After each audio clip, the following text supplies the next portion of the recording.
Hey guys, I'm back here again for our video, and today I'm going to be talking about my top 10 favorite horror franchises. This was a video that I, had the idea to do a couple days ago, and yeah, I thought it was a pretty good idea for a video, because I always talk about my favorite horror films, but I haven't done a video where I talked about, a list of my top favorite franchises, like there's so many great horror franchises, and every franchise has good films in the series, and bad films sometimes, and of course they all, and of course, for most of them they follow, they continue to follow the same story of the original. And then there's some franchises that don't do that. They maybe have the same story with maybe the first couple of sequels, and then they move on to something else.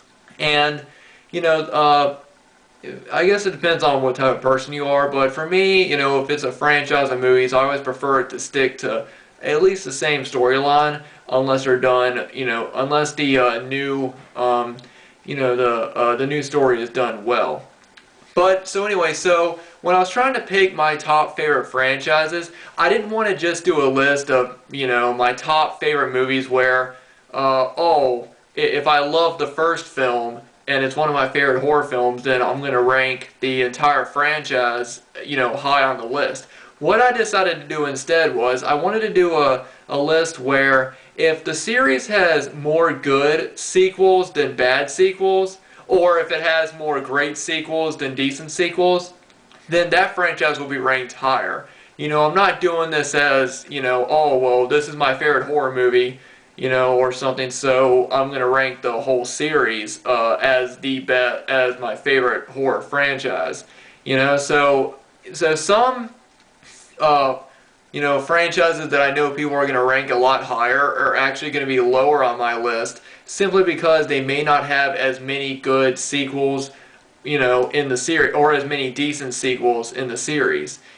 So it mostly depends. Like if a franchise has six movies in the series, and only four of the movies in the series is good, and the other two suck, then I will most likely rank that higher than a series that has seven movies in the franchise and only three of them are good.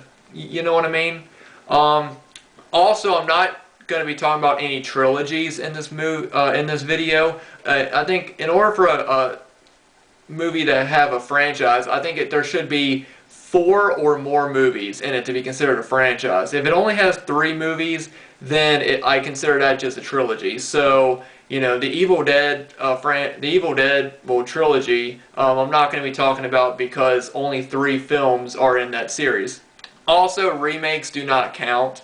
So anyway, without further ado, I'm going to go and get started. And the first one I want to talk about is more of a sci-fi horror franchise, but it's the Alien franchise. Now, the first two Alien movies I love. They're both great movies. The first one, so much suspense. There's some good gore in it, as well.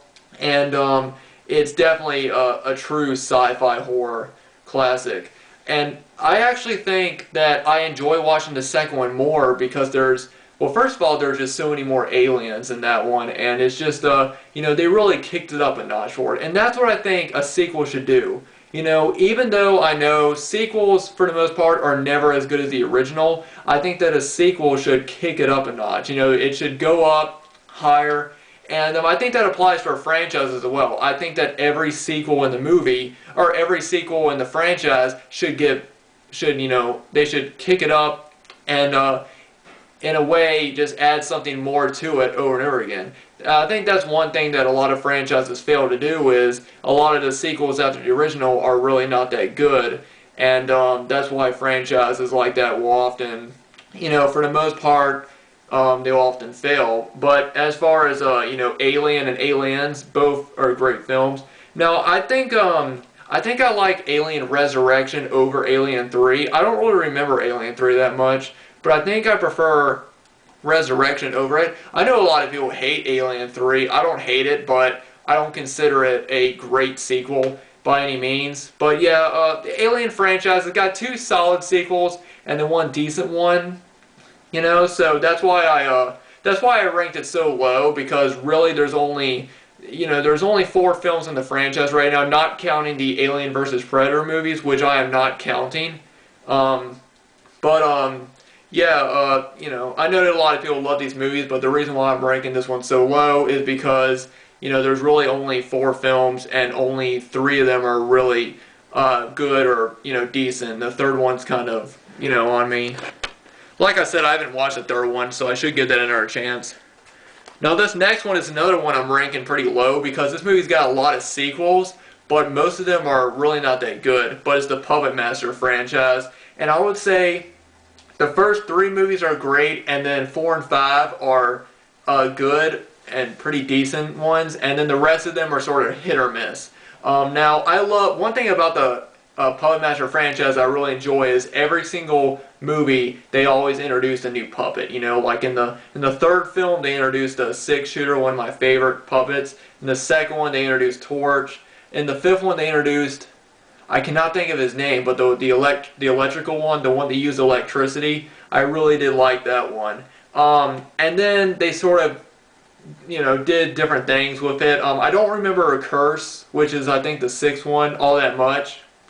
I thought that Puppet Master vs. Demonic Toys was okay, and I thought that Retro Puppet Master was okay, but as far as the rest, I really can't really remember them, and they didn't really leave that much of an impact on me. So I would say the first 3 are probably the best ones of the series, and the other 2 are, 4 and 5 are pretty decent, and the rest are, hit or miss, like I said. But Puppet Master.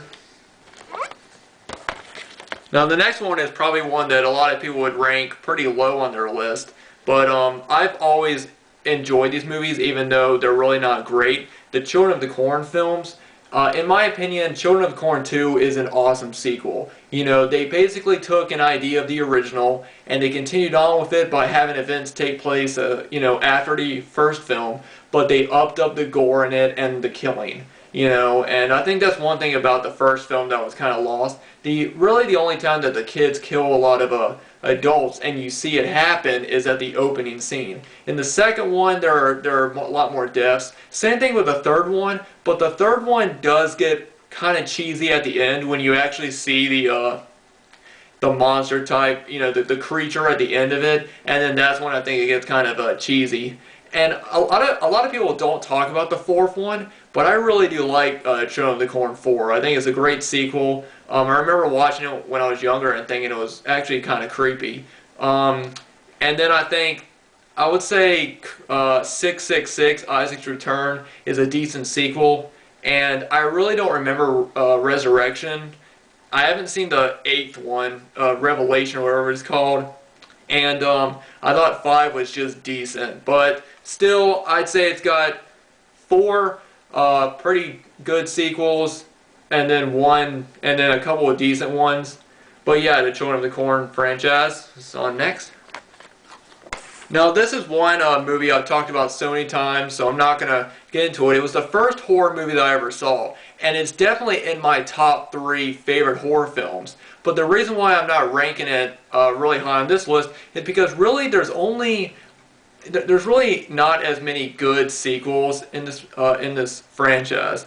The Child's Play franchise, now I love Child's Play 2. Especially the ending when it takes place at the toy factory. I thought that was the perfect way to end the movie. Them being chased around with all the other good guys all around them.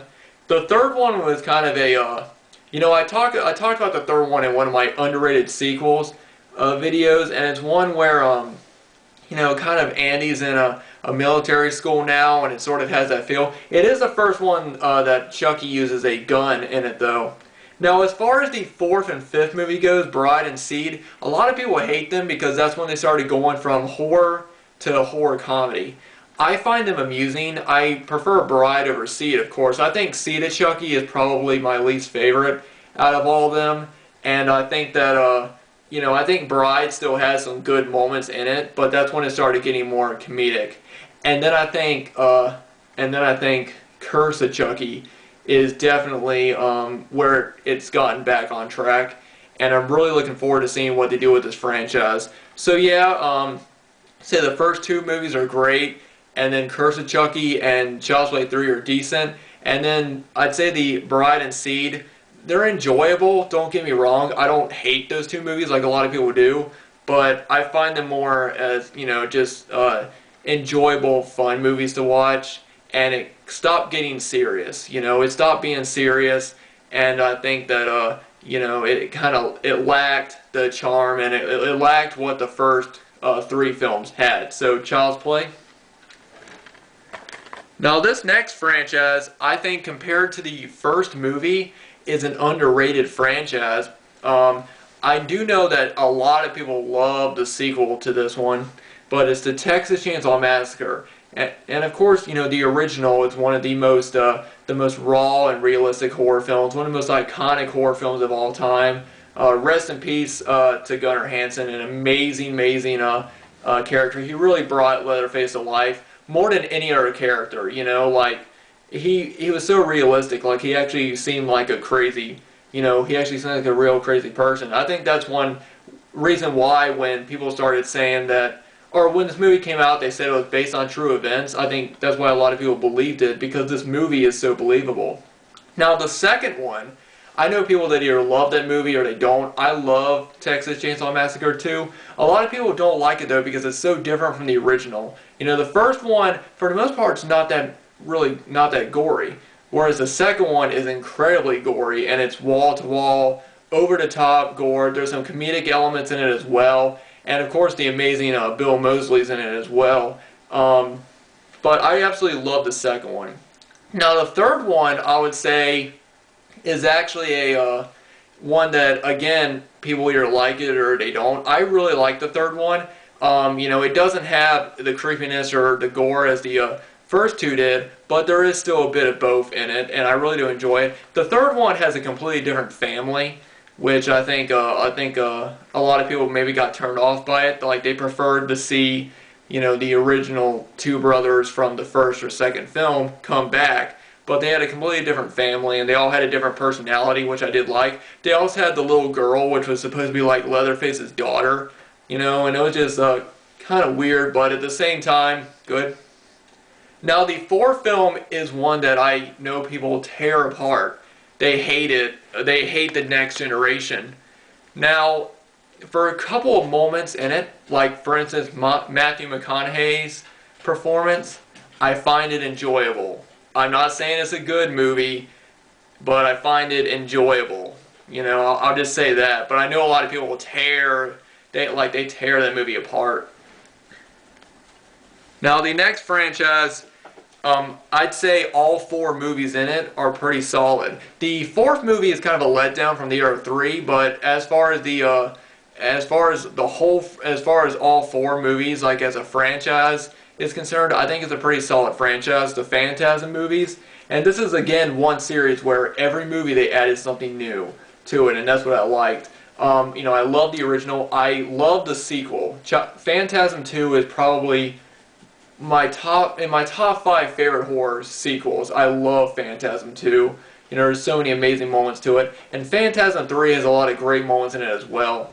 But the one that a lot of people I know say is a letdown is Phantasm 4. I've only seen it once, and I really don't remember as much about it, but I did remember enjoying it, and I think that that's one thing that I think that should count. I think even though it only has 4 sequels, I'm ranking this higher than, let's say, Child's Play, because for Child's Play, there were some sequels in it where I was like, well, this is enjoyable, but it's not something that I would go out of my way to watch. Whereas with Phantasm, I enjoy watching all 4. They're all enjoyable, but I also think that they all add something new to the story, and they, bring something new to the table. So that's why I'm ranking Phantasm over Texas Chainsaw or Child's Play, Yeah, or the same thing with Texas Chainsaw. Even though I find the 4th film enjoyable, I don't think it's a good movie.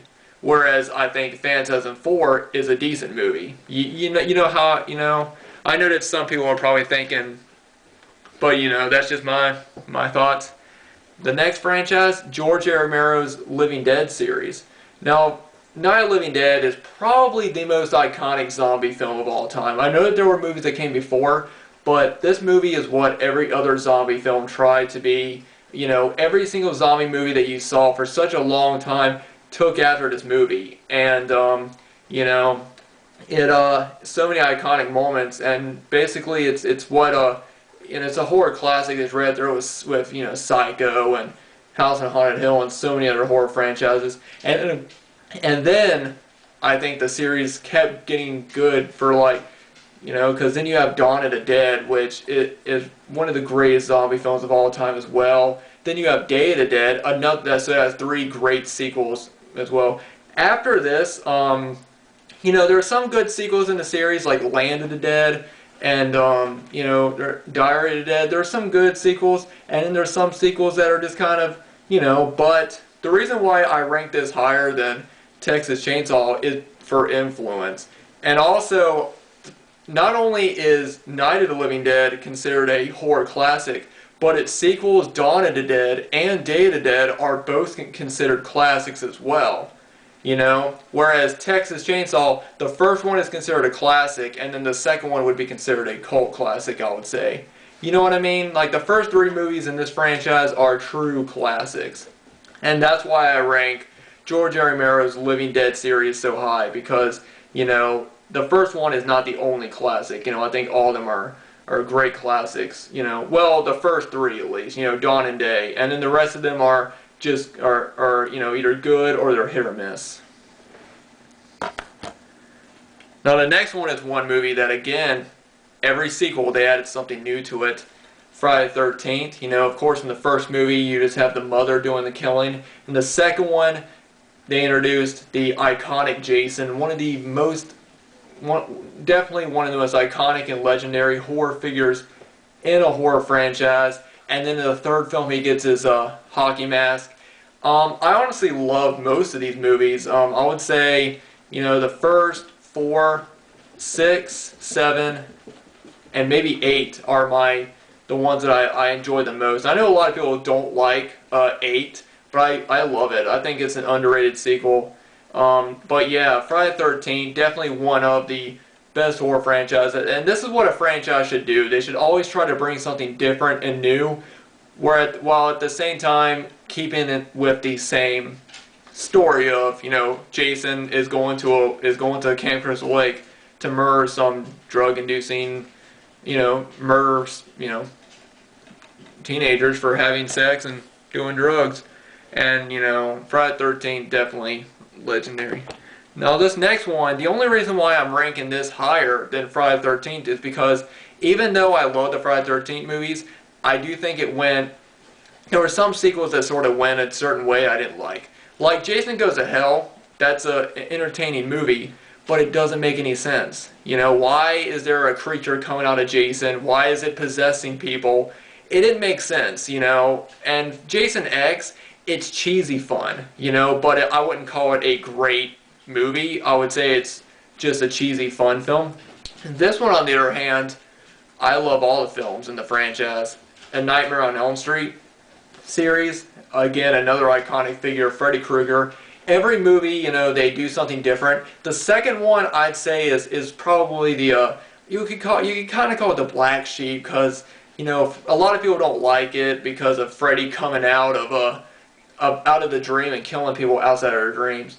There's also this doesn't bother me. I didn't notice it watching the movie the first couple of times, and I didn't notice it until someone said something about it. It has gay undertones, which I think people are bothered by it. It doesn't bother me at all. It doesn't take anything away from it. I love Nightmare 2. I'm just trying to give an example of why I think people don't enjoy it. But I absolutely love all the films in the franchise. In my opinion, the first 3 and New Nightmare are the best ones. And then 4 and 5, I'd say I prefer 4 over 5. I think 5 is probably my least favorite, but I still love it because I like the whole idea of the dream child. And then Freddy's Dead is again a fun one. I think all 7 of the Nightmare films are great. And as I've said, the only reason why I'm ranking Nightmare on Elm Street is because I think there are more good sequels than, Friday the 13th. If Jason Goes to Hell wasn't so different from the other ones, I might have ranked it,